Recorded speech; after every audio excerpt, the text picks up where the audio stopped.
Welcome back. اور ہم بات کر رہے ہیں آج مختلف رشتوں کی, مختلف جو ہمارے یہاں روایتیں ہیں, انسان کی زندگی کو, انسان کے احساس کو, انسان کے رشتوں کو کس طرح پامال کیا جاتا ہے, کس طرح ہلکا سمجھا جاتا ہے اور کس طرح روندا جاتا ہے.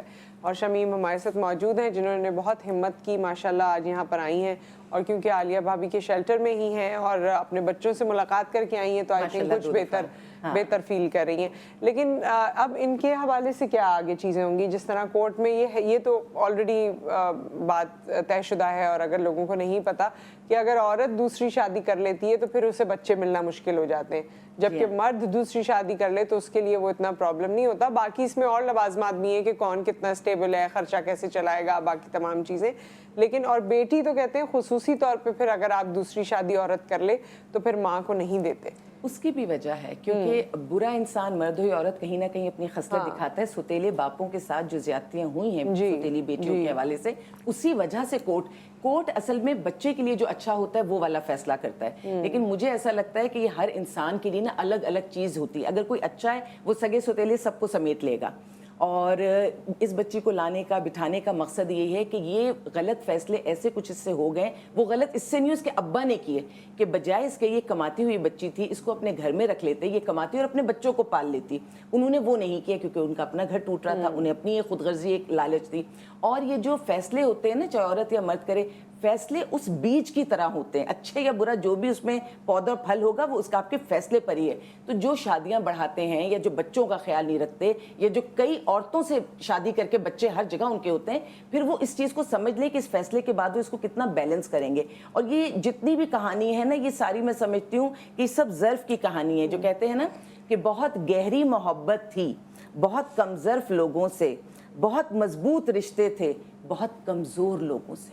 یہ جو کمزور لوگ ہوتے ہیں نا, یہی رشتوں کو نہیں نبھاتے. جو مضبوط ہوتے ہیں وہ تو پار لگا جاتے ہیں.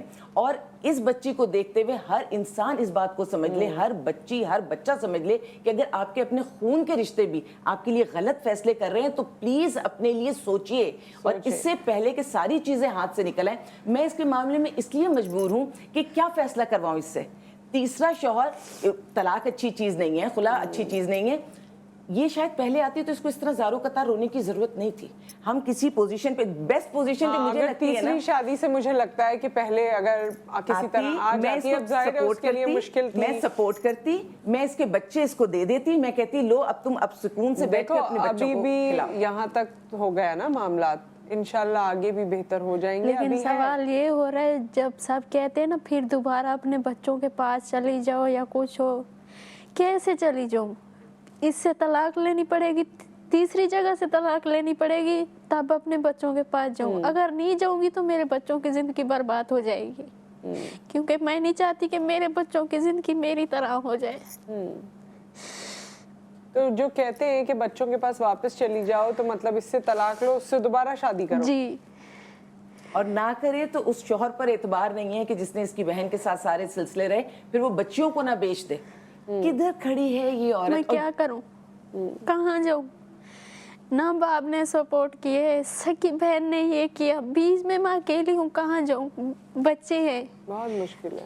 بچوں کو چھوڑ بھی نہیں سکتی, چھوڑ بھی سکتی ہوں, چھوڑ اس لیے نہیں سکتی کہ آگے میرے بچوں کی وہی میرا چھوڑنا نہیں. وہ اور دیکھو کمانے کی بات کہوں کہ جو لوگ کہتے ہیں نا کہ عورت کماتی نہیں ہے, یہ اتنا کما لیتی ہے جتنا ایک مرد کما لیتا ہے. یہ ماشاءاللہ گھروں میں کام کرتی ہے, وہ کھانا بناتی ہے, تو لائک 20,000 جو ایک 20-25 اس سے زیادہ بھی ہو جاتا ہے, کما سکتی ہے. بات یہ ہے کہ میں یہ میسج دینا چاہتی ہوں کہ سوسائٹی عورت کو صرف یہ نہ بتائے کہ تم کما سکتی ہو, اس کو اس کے پیروں پہ بھی کھڑا کرے اور اس کو جگہ دے. اگر کسی کا اپنا گھر والا ظلم کرتا ہے تو معاشرہ اس ظلم میں اس کو تھوڑی سپورٹ کی. اس کے ساتھ مسئلہ یہ ہے کہ پیسے کما رہی ہے, شاید ان کا جو روزمرہ کا مہینے کا خرچہ یہ اٹھا سکتی ہے, لیکن رہنے کی جگہ اس کے پاس نہیں ہے. رہنے کی جگہ بھی ہے, نصرت یہی کہہ رہی ہوں, رہنے کی جگہ یہ رہ رہی تھی انڈیپینڈنٹ, لیکن جو آپ کے اہل محلہ ہیں, جوان لڑکی, دروازوں کو نوک کرنا, دروازوں کو توڑنا, آتے جاتے آواز کسنا, تانے دینا, جو یہ بیچاری عزت سے کما کے کھا رہی ہے اس کو یہ کہنا کہ تمہاری کمائی کہاں سے آ رہی ہے. تو دیکھو سوسائٹی میں مجھے لگتا ہے اتنے ڈبل سٹینڈرڈ. ایک طرف کہہ رہے ہیں عورت کما لے, اچھا کما لے تو کمانے کے بعد مجھے سب سے امپورٹنٹ چیز عزت لگتی ہے. اگر اس کے باپ نے نہیں خیال کیا, بہن نے نہیں خیال کیا, ایسی خاتون جس کے ساتھ ڈیورس کے معاملہ معاملات ہو جائیں یا اس کا شوہر کسی بھی وجہ سے اس کے ساتھ نہیں رہتا یا بیرون ملک یا کچھ, یہ کون سے لوگ ہیں, ان کا کیا دماغ ہے, یہ پورا معاشرہ ہے, یہ جانور ہیں, ان کو سمجھ میں نہیں آتی کہ ایک انسان ہے, اس کے بچے ہیں, اس نے رہنا ہے.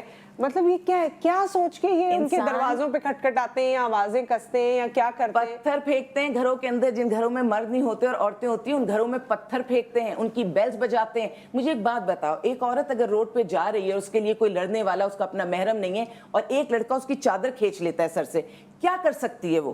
کس کے پاس جائے گی؟ پیچھے تو کوئی نہیں ہے. کیا پولیس اسٹیشن جائے گی؟ اور وہاں جا کے اس کے ساتھ کیا معاملات ہوں گے؟ کیا کورٹ کچہری جائے گی؟ اگر اس کے پیسے نہیں ہے, پاور نہیں ہے, تو وہاں پہ کیا کام یہ کرے گی؟ اور اس کے بعد وہ لڑکا جس نے پہلی دفعہ چادر کھینچی تھی, وہ اگلی بار اس سے زیادہ شو کرے گا اس کو کمزور دیکھ کے. ایک وہ گرگے آتشی ہے جو ادھر ایک عمل ہوتا ہے, ایران میں ہوتا ہے, جب برف پڑتی ہے اور جو بھیڑیے ہوتے ہیں انہیں کھانے کو کچھ نہیں ملتا, وہ ایک دائرے میں بھیڑیے بیٹھ جاتے ہیں اور ایک دوسرے کی آنکھوں میں دیکھتے رہتے ہیں, اور جو بھیڑیا کمزور ہوتا ہے, اسے نقاہت ہوتی ہے, وہ گرتا ہے, باقی سارے بھیڑیے اس کو کاٹ کے کھا لیتے ہیں, چیر دیتے ہیں, بھوک اپنی مٹا لیتے ہیں. یہ گرگے آتشی صرف بھیڑیوں میں نہیں ہے, اب ہمارے معاشرے میں ہم میں انسان نما بھیڑیے ہیں, اور وہ اس سے زیادہ برے طریقے سے نوچ کے کھاتے ہیں. جو کمزور ہوا مگر پوری سوسائٹی اس کو کر دیتی ہے. مگر ہم کون ہیں؟ میں یہ کہتی ہوں, ہم ہیں کون؟ ہم کیا جس گھرانے میں پیدا ہو گئے اور جو قدریں لے کر آ گئے, بس وہاں پیدا ہو گئے تو بس ہمیں شاید سب کچھ مل جائے گا دنیا میں اور آخرت میں؟ ہمیں خود کسی تمیز کی, تعلیم کی, تربیت کی, بہتری کی, شرم کی کوئی ضرورت نہیں. ہمیں اس قدر بے شرم ہیں ہم لوگ کہ جہاں ہمیں کوئی ایسا لگے کہ جی یہ کمزور ہے, اور یہ ہر لیول پہ میں کہنا چاہتی ہوں. اس سے پہلے ہم کرائمز پہ شو کر رہے تھے, آفس میں بھی ہے, گھر میں بھی ہے, محرم رشتوں میں بھی ہے, نہ محرم رشتوں میں بھی ہے. یہ گرگے آتشی یہ ہم سب میں موجود ہے. اچھا, کیونکہ وقت ختم ہو رہا ہے, جاتے جاتے شمیم کوئی چیز کہنا چاہو؟ میں یہی کہنا چاہوں گی کہ اب میں کیا کروں, بچوں کے پاس جاتی ہوں تو پھر وہی حالات, اگر نہیں جاتی تو میرے بچوں کی زندگی بس اللہ تعالیٰ سے مدد مانگو. اور ویسے آپ کو شیلٹر کی سپورٹ بھی ہے, اللہ کا شکر ہے, اللہ تعالیٰ اس کو بہت دے, اللہ تعالیٰ اس کو سلامتی دے, اللہ تعالیٰ. اور اگر انسان خود کوشش میں لگا رہے اور اس جستجو میں لگا رہے تو چیزیں ہو جاتی ہیں. کام مشکل ہے لیکن اللہ تعالیٰ تمہارے لیے راہیں بنائے گا, آپ لوگوں کی سپورٹ ہوگی. بہت بچیاں نصرت جو بھی اس پروگرام کو دیکھ رہی ہیں, خدا کے لیے غلط فیصلوں سے ایموشنل فیصلے مت کریں. اب یہ وہ دور نہیں ہے ایموشنل فیصلوں کا. اور سارم بنی ٹرسٹ سب کے لیے مدد کے لیے کھڑا ہے. جس کو اویئرنیس چاہیے, جس کو سپورٹ چاہیے, میرا ہے تو چھوٹا سا شیلٹر ہوم لیکن وہ کھلا ہے سب کے لیے. اور دوسری تیسری شادی کرنے سے پہلے یا دوسری تیسری کسی بھی مد میں کوئی غلطی کرنے سے پہلے آپ جو ہیں اس طرح کے اداروں کا رخ کر لیں تو میرے خیال میں کچھ بچت ہو جاتی ہے. With that thank you so much for your time. آپ سب کا بہت شکریہ. اپنی رائے سے ہمیں آگاہ کیجیے, اور جو چیزیں آپ دیکھنا چاہتے ہیں وہ بھی آپ ہمارے پیج پہ اسکرین پہ موجود ہے, اس پیج پہ جا کے کامنٹ کر سکتے ہیں, بات کر سکتے ہیں, اپنی رائے کا میسج ہمیں کر سکتے ہیں. اپنا خیال رکھیے, دعاؤں میں یاد رکھیے. اللہ حافظ.